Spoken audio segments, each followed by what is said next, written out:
I think you probably have a fire lit in you when you're born. Some of us have a candle and some of us have the sun. And I think that you can fuel that flame. And I think that when you heal and get the mud out of your glass and revisit your past and face your fears, I think it gets bigger and I think you can fuel it. So I do think we all have some of us have a candle, some of us have a bonfire, some of us have the sun. And if you have the sun, you are extremely rare and you probably have serious social challenges, because anytime you're in public, you feel like everyone hates you and they're basically just insecure about your intensity. But you're going to shine, keep it up, shine. It's fearful to shine, but you got to do it because that's what leadership is. Mm-hmm. But ultimately, I do think we're born with a certain maybe level, and then you can always level that up. And that's why at Next Level University, we talk about next level you, not next level Alan, not next level Kevin, my business partner, but next level you. And so you got to find that fire for you.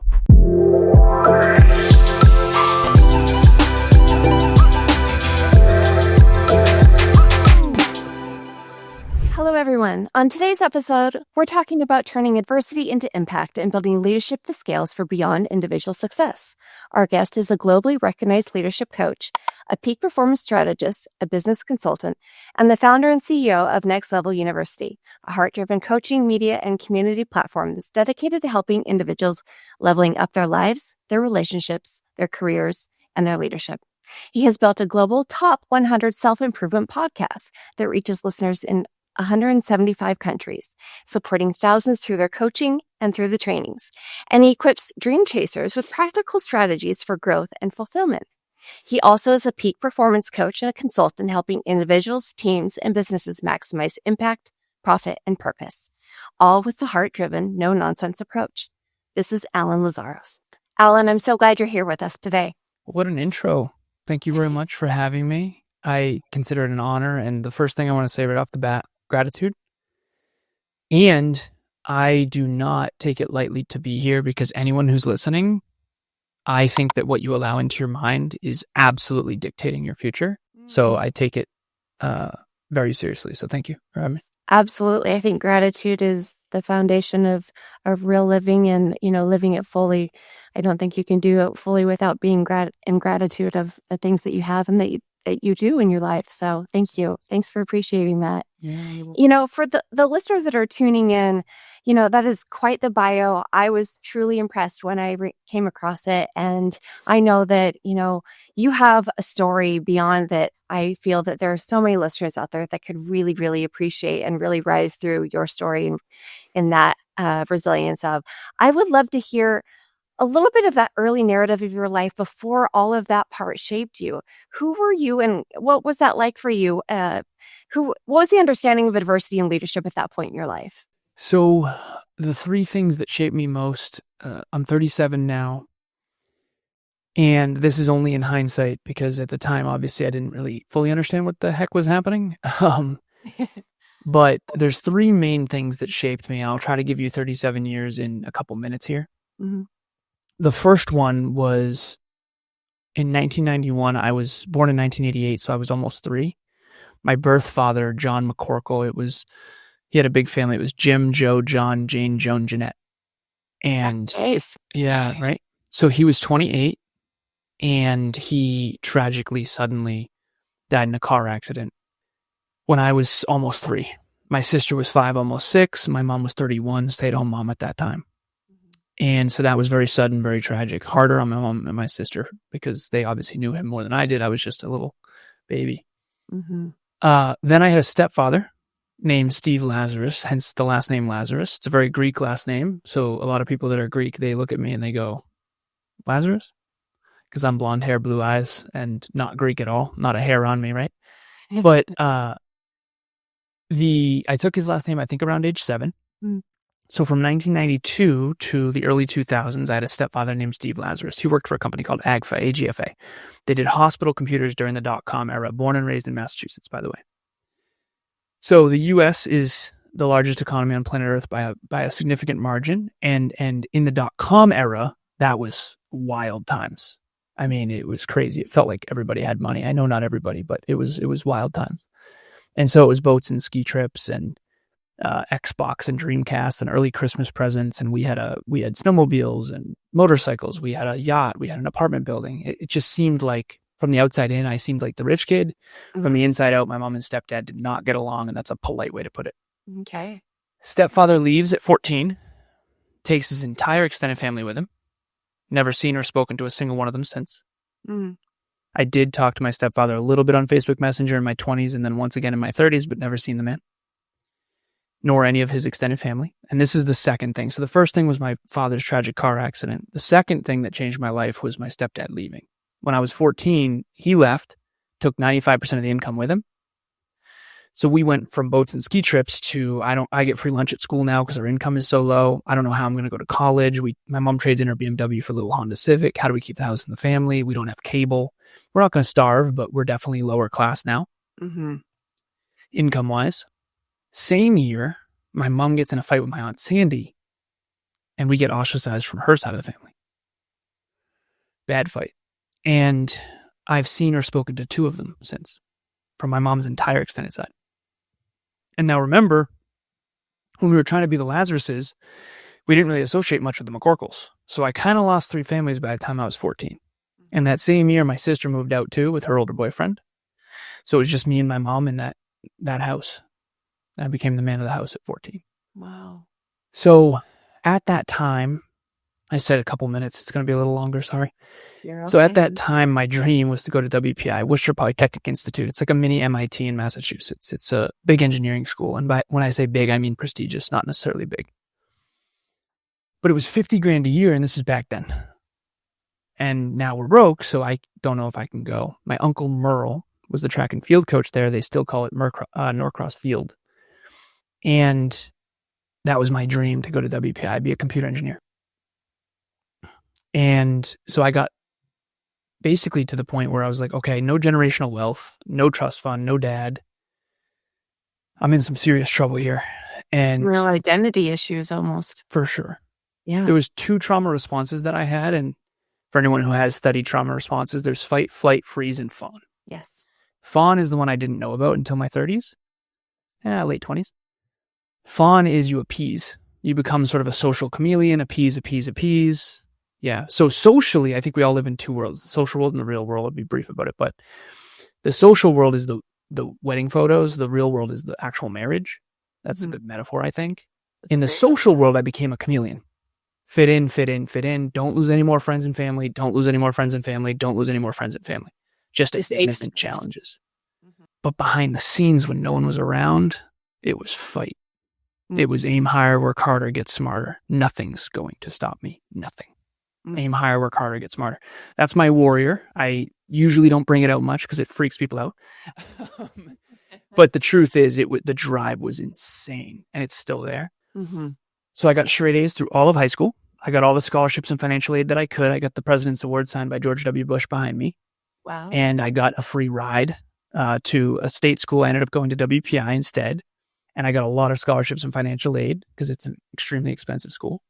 Got my computer engineering degree, graduate with high distinction, master's in business, off to the races. So the traditional path is preschool, kindergarten, elementary school, middle school, high school, college, corporate. Crushed it. Crushed it. Now here's the problem. Making almost $200,000 a year.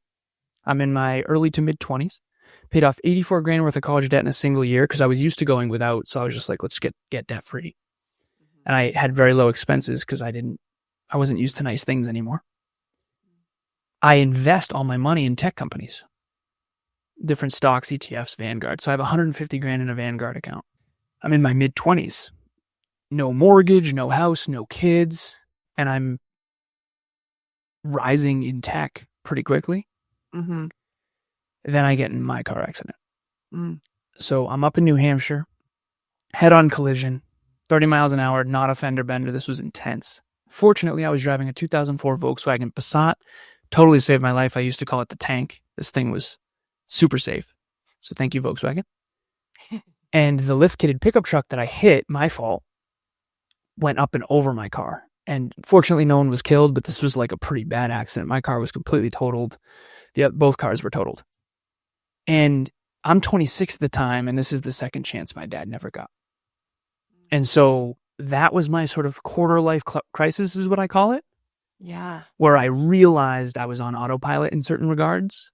And that was when I went on the search for personal growth, personal development, and self-improvement. That's when I started going inward. And that was 11 years ago. And so I started a company called Alan Lazaros LLC, what you'll never learn in school, but desperately need to know, because when I found personal growth, I was wondering where the hell all this was in my straight A school. Yeah. And that's what I do now is I teach people things that they're not going to learn in school. Sounds like you've always kind of been that go-getter to survive. I'm curious though, did you always have the entrepreneurship in you? Did you know that that's where you would go with it? So I used to be too cowardly to share this, but I was kind of the weirdo in hindsight. I didn't know this at the time. Because when you believe in yourself a lot and you have really big goals, everyone else mirrors that. Mm-hmm. Yeah, so you know exactly what I'm talking about. That's great. Yeah. So I thought everyone had huge dreams and aspirations, and they're gonna, and you learn over time that no, they were just saying things. Yeah. Which makes me so sad. But so I had two career trajectories I was gonna do, and again, I was reluctant to share this in the past because I didn't think people would understand. But whatever. So number one was gonna be so I had a bunch of dreams. I wanted to be a model. I wanted to play basketball. I wanted to be a pro gamer. I had all these dreams. But the real ones, the ones that I knew I really was going to do for my career, was either going to be lawyer, politician, president, or it was going to be computer engineer, MBA, CEO, like my hero at the time, Steve Jobs. Built my first computer at 12, used to argue who's smarter, Bill Gates or Steve Jobs, Apple versus Microsoft. Like I was like a techie, right? I were mining for Bitcoin in my dorm room in 2007. I'm an Apple fan. So. Yeah, nice. Okay, cool. Yeah. Same. So at the end of the day, I thought I'd be a Fortune 50 CEO. That was my goal. And at the time, I looked up Fortune 500 companies. 80% of them at the time, I don't know if this is still true, it probably is, had an engineering undergrad with an MBA combo. So that's actually why I did that. And now I realize at 37, having coached people all over the world, like I was really weird in that. And so when you say, did I always have an entrepreneurial mindset? I would say yes and no. No, in the sense that I intended on being in a corporation. Yeah. Yes, in the sense that I was always extremely self-starter and extreme drive, for sure. I think deep in a lot of our brains, I don't want to assume and say everyone, but I think that deep down, we all have those dreams in the back of our brain. You said, I want to be an actor. I want to be a model. I want to be this. I want to be the president. I think we all have those a little bit in us. And I think we don't speak enough of those. But, I speak so much of you don't have to behold a lead. But the moment that you root in that imperfection, that's really the kind of leadership that gets us to those places, because that's really what we need more of in the world. Mm-hmm. And so I really love to share that part. I think that it's so important for my audiences to hear that it's not just necessarily, what are you going to be when you grow up? What are you going to necessarily make the plans and just go out there and live the world with? Because sometimes life doesn't always turn out how you expect it to be anyway. Shifting back to your car accident, clearly that was an accident that changed everything for you. Was there a moment after the accident that there was this internal shift that you can just say, in that moment, I know something has to change, that external success has to stop, that it's more about the holistic fulfillment and health, wealth, love, legacy, all of that? Yeah. So the thing that I actually posted about this earlier today, and it was one of those posts that I was writing myself just deeply in it. And I realized this, and again, it becomes clearer and clearer as I get older. And I know I'm still young, I'm only 37, but like compared to where I was at 26, it's crazy. And after the car accident, I was filled with regret. And I found a book called The Top 5 Regrets of the Dying. Have you ever heard of that book? I have heard of it. I have not read it, but I heard it's amazing. So Bronnie Ware is a woman from Australia. I got to interview her actually 4 years later. And I have these flashcards that I used to carry around in my pocket. They're all tattered and gross because they're like so many years old now. But the Top 5 Regrets of the Dying, she worked in hospice for 8 years. I'll be brief with it. But she was taking care of terminally ill people. And she noticed these patterns of regret. So she wrote a book called The Top 5 Regrets of the Dying. There's a TED Talk as well. At very least, watch the TED Talk. Mm-hmm. But I found this book after my car accident. And of course I did. I almost died. My dad did die in a car. I'm sitting here questioning my existence. and what I want to do with my life. And I find this book. So the number one regret of the dying is I wish I had lived a life true to myself and not what others expected of me. Mm. So I now realize that this was the realization. Alan, you did not. Okay. I have to preface this. A lot of people are like, Alan, I don't get it. Like, why did you have so many regrets? You made good choices. You went to great schools. You were obviously very successful. You lived the American dream. Mm-hmm. Listen, here's the thing.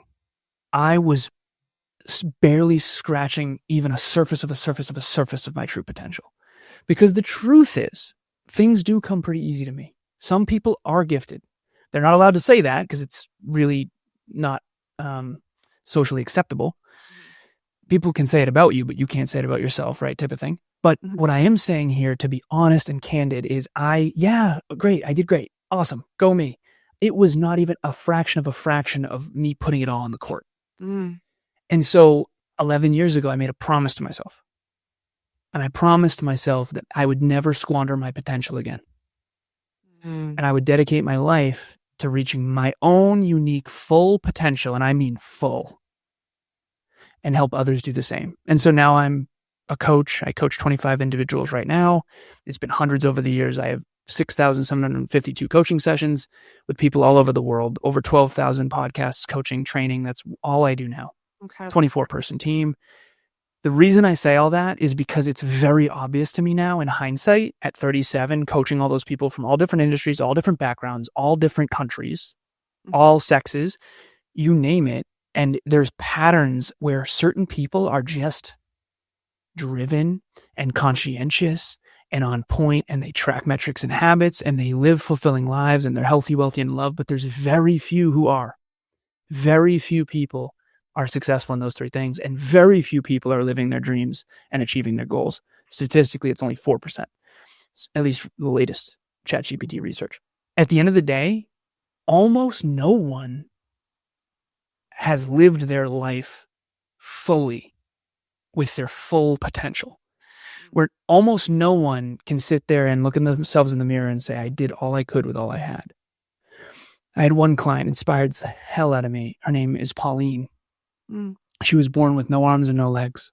Wow. She swims. She drives. She's amazing.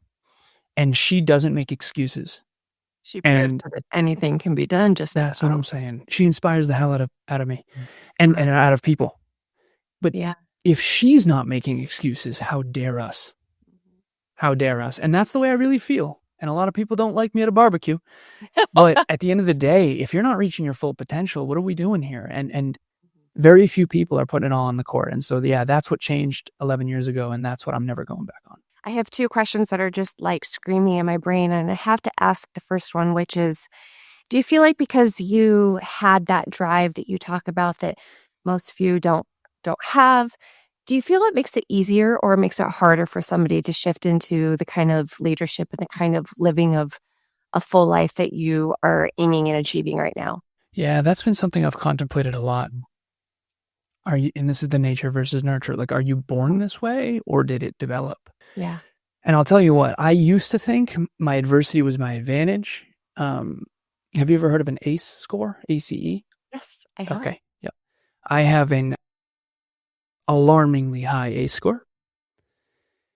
And I remember when I first started working with my therapist, Carol, I was really concerned. This was a genuine concern.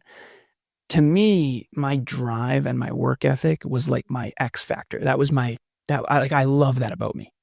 Mm-hmm. And I was so afraid that if I healed from all the horrible things I saw growing up and experienced growing up, I thought that I would lose my drive. Mm-hmm. It got way bigger. That was such an interesting fear. I thought my adversity was my advantage because it gave me the ability to go do hard things that other people couldn't do. Nope.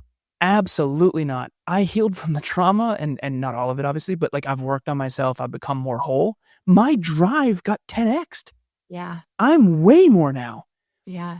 So to answer your original question without freaking anyone out here is, I think you probably have a fire lit in you when you're born. Some of us have a candle and some of us have the sun. And I think that you can fuel that flame And I think that when you heal and get the mud out of your glass and revisit your past and face your fears, I think it gets bigger and I think you can fuel it. So I do think we all have some of us have a candle, some of us have a bonfire, some of us have the sun. And if you have the sun, you are extremely rare and you probably have serious social challenges because anytime you're in public, you feel like everyone hates you and they're basically just insecure about your intensity. But you're going to shine, keep it up, shine. It's fearful to shine, but you got to do it because that's what leadership is. Mm-hmm. But ultimately, I do think we're born with a certain maybe level, and then you can always level that up. Mm. And that's why at Next Level University, we talk about next level you, not next level Alan, not next level Kevin, my business partner, but next level you. And so you got to find that fire for you.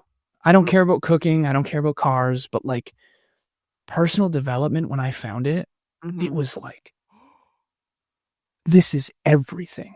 Was it like turning the light on for you? I know for me, that's how I explain it. Yeah. It was like it was like starting a fire and then throwing gasoline on it. Yeah. Repeatedly over time. Yeah. And I thought maybe, people always say, well, you'll lose some of that drive when you hit my age. It's like, no way. No offense. No chance. I love it. I think that's a great segue. So you started the Next Level University. It's not just a podcast. It's like a whole platform, community, coaching, ecosystem, all of it. In doing that, your understanding of leadership and service, did it broaden? Like as the platform grew, tell me what you understood and how that changed and shifted for you even then. Yeah, the thing that jumps off the page for me is I didn't understand how I was wired very differently, and I'll explain. So when you coach enough people over enough time, you realize how there's different sort of archetypes. One of them is the warrior, and that's me, and that's why I freak people out. But there's other ones, and they're all based on whatever your core wounding is, or your core fear, your core limiting belief. You can call it whatever you want. Now, I'm going to preface this with, this is what we use at NLU, Next Level University. This is rooted in a lot of things. So it's rooted in psychology, internal family systems, cognitive behavioral therapy, ACT, acceptance and commitment therapy. Like this is rooted in so many modalities that I've sort of accumulated over my 37 years and condensed into this. Mm-hmm. So I put everyone in one of three buckets when I coach them. Because I need to know what their core wounding is, what their core fear is in order to help them, because we're all fearful, but we're not afraid of the same thing. Mm-hmm. And we all have all three, but we have one really big one. So I'll give you all three of them. So the first one is, and these are just my labels. Mm-hmm. And if you're offended by this first one, it means it probably is you. Mm-hmm. The first one is called defective, which is the record playing of I'm not good enough. I'm not good enough. I'm not smart enough. I'm not competent. Kind of imposter syndrome. Yeah, that kind of thing. The second one is unlovable, which is I'm too much. So the first fear is all of me is not enough. Now, anyone listening who has that knows that I don't, and that's why I trigger you. I have the second one. All of me is way too much. Okay? You obviously have that one. That's why you're laughing. Which is also why you're enjoying this conversation and why I can dot that way. Yep. Yeah. So the third one is all of me does not belong. Mm. And that's sort of the people kind of on their own island. So what I've found is the people who have all of me is not enough tend to struggle with inward humility because they don't want to admit. I always say this, why would you work on something that you don't admit you need to work on? So basically what I've found is the people who identify as not good enough, socially, they puff up and pretend they believe in themselves a lot, but then behind the scenes, they really struggle and really don't. Right. A good example of this would be everyone think of someone in your life who appears to have level 10 confidence. Yes. Usually a man. Mm-hmm. How come they only have level 2 goals? If they're so confident, why do they only have level 2 goals? That's a good question. Because most of it is what I call pufferfish. It's not real. Mm-hmm. It's air. Showing up for the world just for them to be seen as. Yes. These are the people that drive a really nice car, but they're broke, like that kind of thing. Again, it is what it is. I'm not making it wrong. This is the majority of the population, by the way, which is why I'm uncomfortable talking about it. All right. The next one is the unlovable, which is all of me is too much. These people behind the scenes are beasts. Beasts. They crush. Socially, nope. Mm-hmm. No, please don't attack me. Please don't attack me. I know you know I'm different. Please don't attack me. Right? So we're like, oh, no. I don't look, we'll just stay hidden and quiet. Yeah, exactly. Yeah. And it's basically like they don't like being celebrated. Mm. because growing up when they were celebrated, insecure people would attack them. Are you looking at me? Because I feel like we're speaking right to me, Ellen. It's mine. Well, so this is why we get along well. It's great. So the idea here is rocks go up, compliments go down. And when you are shining bright, a lot of people that are insecure try to villainize you, attack you, tear you down, talk behind your back, poison everyone against you. 2 guesses which one I am. Okay, that's the 2 muchers. The third one is the unwanteds, is what we call them, which is you just feel like you don't know why you don't get invited. You don't understand why you don't get invited. And you because I'm great. I should be invited, right? Actually, I think that these people are like these authentic human beings who, what I've found is the first one, all of me is not enough. They struggle with inward humility, just admitting that they're not enough and then working on it. The second one, social courage. A lot of what I've said on this show, I've had to override my fears. I live and breathe this behind the scenes all day, every day. That's fine. But socially, I love that you're not allowed to talk that, about though. it. Yeah. Thank you. So social courage. So if all of me is not enough, you're usually struggle with inward humility. The second one, all of me is too much. You have massive social courage issues. Like you just need so much more social courage. Like you need to have the courage to actually shine. You asked me if I like being on stage. No, not at all. Absolutely not. Kevin and I would go give the same speech. I thought mine would be better. Everyone would love him and hate me. And it's like, what the heck? The third one is the sort of the island. You're on your own island and you're safe and you struggle with vulnerability. You struggle to let people in and you're usually really big on labels. Like if I called you a friend, it would make you uncomfortable. It's like, no, you don't know me like that. And so that's what I've found. So the core wounds are all of me is not enough, all of me is too much, or all of me does not belong. And if I identify that core fear first, now I know the medicine that will cure that patient, because the medicine that will cure one patient will kill another. And I had to learn that the hard way because I was like, how does this work so well for this person and not work at all for this person? And we all are fearful, but we're not all fearful of the same thing. And we aren't all wired the same way. And usually these core wounds are constantly triggering each other. Wow. That's a lot. I'm processing all of that. When you emphasize a heart-driven, no BS approach, and when you refine that philosophy, what does that look like in real practice for you? I think that was my way of overcoming my social fears, because when you're trying to be a leader, there's a bunch of different sort of archetypes of leader, but transformational leader, I think, is the pinnacle of leadership. And in order to be a I realized this in my probably late 20s, early 30s. And I realized, okay, I want to help people grow and reach their full potential, but I don't want to offend anyone. And it's like, I don't think I can do this. Very difficult to manage both. I don't want anyone to ever be upset with me, but I want to challenge everyone and help them reach their full potential. And that's not going to work. So eventually I had to realize, we used to call our chief officers, me, Kevin, and Christina. She's the COO, I'm the CEO, and Kevin's the CSO. And we used to call us the 3 cowards. I used to call us the 3 cowards. And here's why. No one wanted to be bad cop. So the heart-driven but no BS, to answer your original question, came as my sort of, I want you to know that I'm sincere and I really care. I care enough to tell you the thing that, okay. I think the internet is wildly overly affirming. I do. And if you're down and out and you're struggling and you just lost a loved one, the last thing you need is someone yelling in your face to get off your A. Okay? Yeah. However, you can't just affirm yourself all the time. You're the best. Oh, you're the best. Everybody's the best. You're the best. Everyone gets a trophy. You have to actually, I believe the reason you're not more successful in achieving your goals and dreams is because you are hiding from something or someone that you don't want to face. The gold is buried where you least want to dig. So the heart-driven but no BS is, I care so much about you and so much about your success and your full potential that I actually am going to have the courage to tell you something that you are not going to like hearing. And that is where that was born. And none of us wanted to be bad cop. And I eventually had to be. And I think if you're a CEO, you know what I'm talking about, because we have a 24-person team. And the decisions you make, Yeah. it's really brutal. Honestly, I think leadership is the hardest thing in the world. I think it's the most important thing in the world. Mm-hmm. And I think it takes a lifetime to master.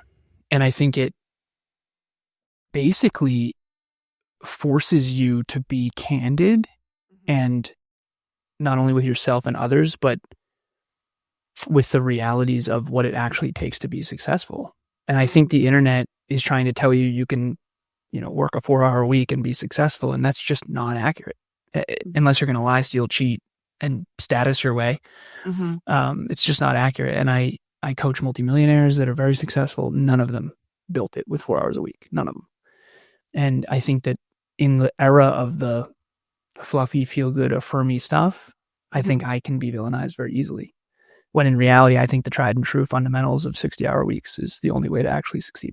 What I love about hearing in that is that as long as you just dive in and do it, I think there's the other side of the coin where a lot of people, they'll try the 4-hour, it didn't work, or maybe they just don't try at all, right? And so they end up just giving up.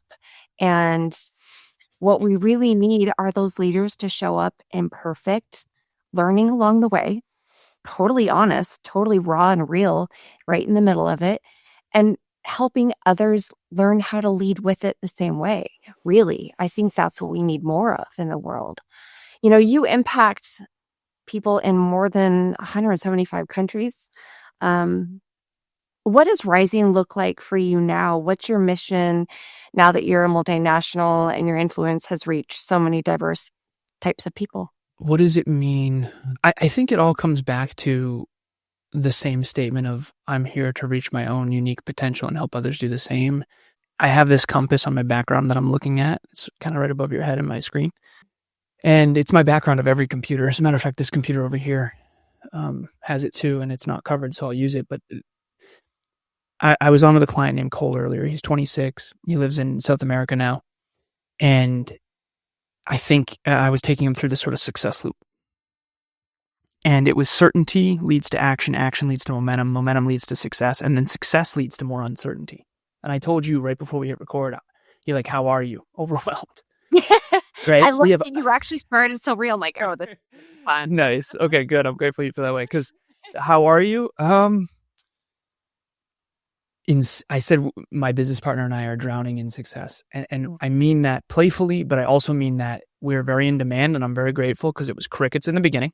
Mm-hmm. But it's overwhelming. It's a lot. We have 126 paying clients, and we want to have high quality, reliable work. We produce 86. Thank you so much. Yeah, thank you. So we produce 86 podcasts, all in the space of mental health, personal growth, self-improvement, personal development. Like, I wanted to bring personal development to the masses. That was my dream. Yeah. And I thought we'd do it through our podcast. And we are. You mentioned the 175 countries. It's 180 now. I'm very grateful. Wow. Okay. Thank you.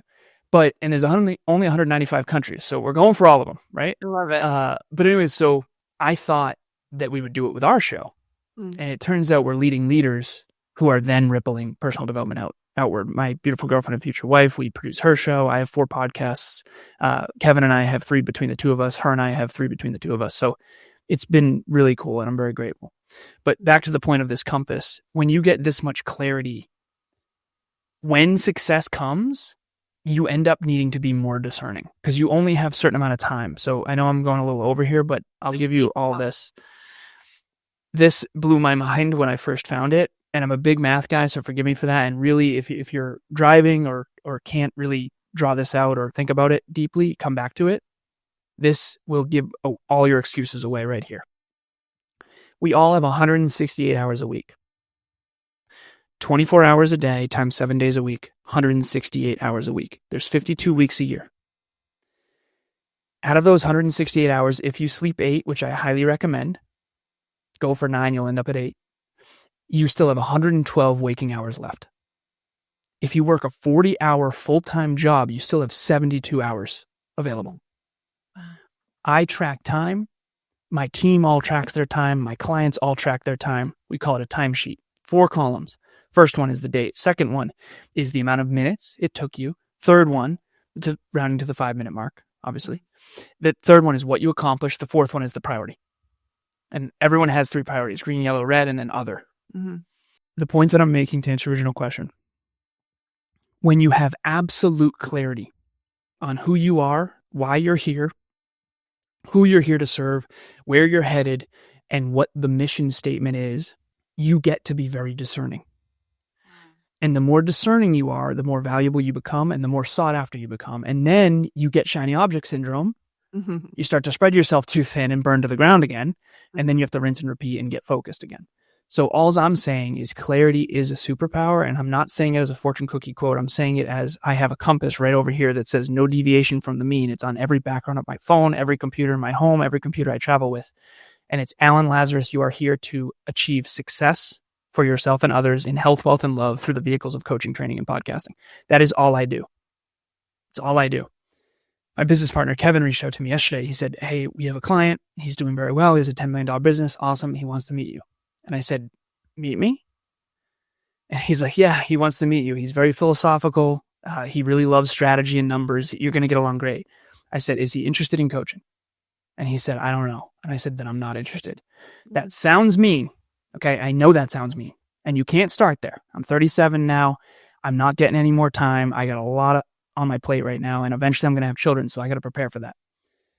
What I am saying is when you have absolute clarity of who you are and what you do best, the world will seek you out. If it's something that other people value and it's something that other people need and pay money for. Mm. So last piece here, I was a fitness coach and I was a mindset coach and I was a peak performance coach and I was a life coach and I was a business consultant. And now I'm a business coach. People come to you for what they want. They will stick around for what they need. They come to me because they want to grow their revenue. What they actually need is to look inside and figure out what's holding them back.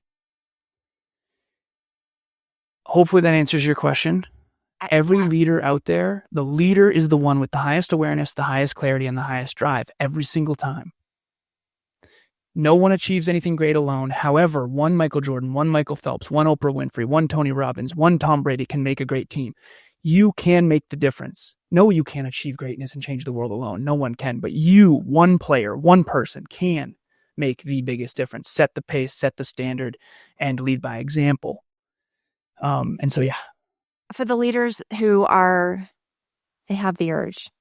They're not sure. Maybe we go back to the ones that they have that little flicker of a flame or the light is just dim right now, but they want to start, but they're not sure how.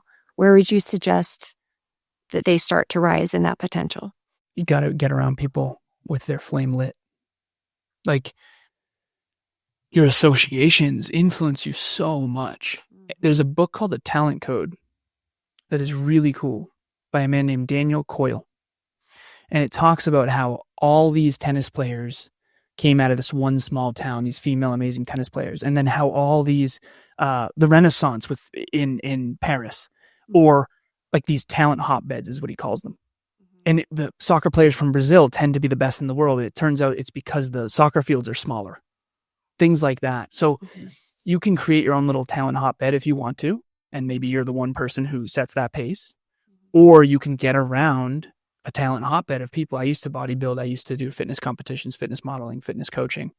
And I did 43 photo shoots, and it was this whole thing. And of course I was in better shape back then. Every one of my friends was into fitness at level 12. You can't be around them without getting uncomfortable. And so at the end of the day, you need to get around people that are next level, people that make you feel uncomfortable by how far ahead they are. And as long as they're not toxic and they're actually kind, conscientious individuals that are leaders and they want to see you win and they're not insecure, they're going to lift you up. And so that's where I would start is I don't care if you have a candle right now or if you have a bonfire or if you have a forest fire, for lack of better phrasing. Mm-hmm. You need to fuel that fire as much as possible. And the way you do that is by getting around other people that are really getting after it. Passion and fire are kind of synonymous. Mm-hmm. People who are deeply passionate and obsessed are going to drive you so much more than you can drive yourself. Because I'm very grateful I have a community of 235 individuals from all over the world in all private WhatsApp groups. These are people I know. These are people I actually know. I haven't met them all in person, but I've met them all online. I have an event tonight with some of them. It's unbelievable what happens when you get around the right people. But your stories don't have to label you then because of what happened before. your car accident, or all the other things that you are holding you back? No, you can choose who you want to be and then work toward it. And the only wrong answer is to not try to become more. I love that you said that. Thank you. You're welcome. As we close, I always ask this question.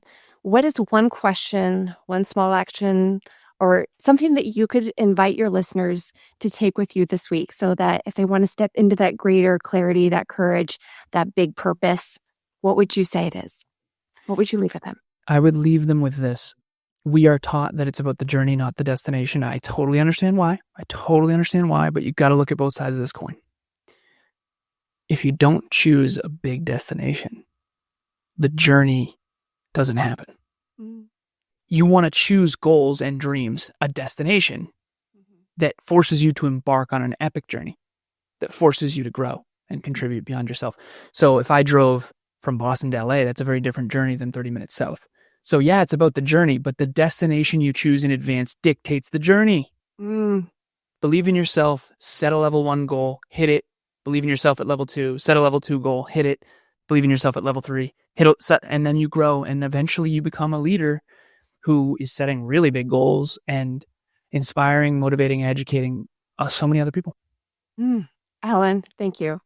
For those that are listening who want to explore your work more, your podcast, your coaching, all your other resources and platform, what's the best place they can connect with you? Thank you for having me. It's been a pleasure. With gratitude. I want to end with gratitude. Thank you. This has been tremendous. Awesome. Anyone who wants to get in touch, the best place is probably the website, nextleveluniverse.com. If you did love this is what I say now. I have it written over here, XYZ axis. If you're my absolutely people, you have high work ethic, high humility, and a high self-improvement orientation. If that's you, you will love me, you'll love Kev, you'll love Next Level University. We have a podcast. This is the tagline: success and personal development in your pocket from anywhere on the planet, completely free. That is Next Level University. 1% improvement every single day, health, wealth, and love. If you did enjoy this show and you want more of that, we have a daily dose of that in your pocket every single day. We do an episode every day. We have 2,300 episodes now. And that's definitely the best place. And I always say all rivers lead to the podcast leads to all rivers. So it'll bring you to whatever sort of microcosm of next level people you want. So good. Before we wrap, I want to remind everyone, you don't have to be whole to lead. Leadership doesn't begin once everything is resolved. It begins when you root yourself in that truth, when you realign with what really matters, and you choose to rise with that gratitude and with that responsibility right where you are. Thanks for joining us.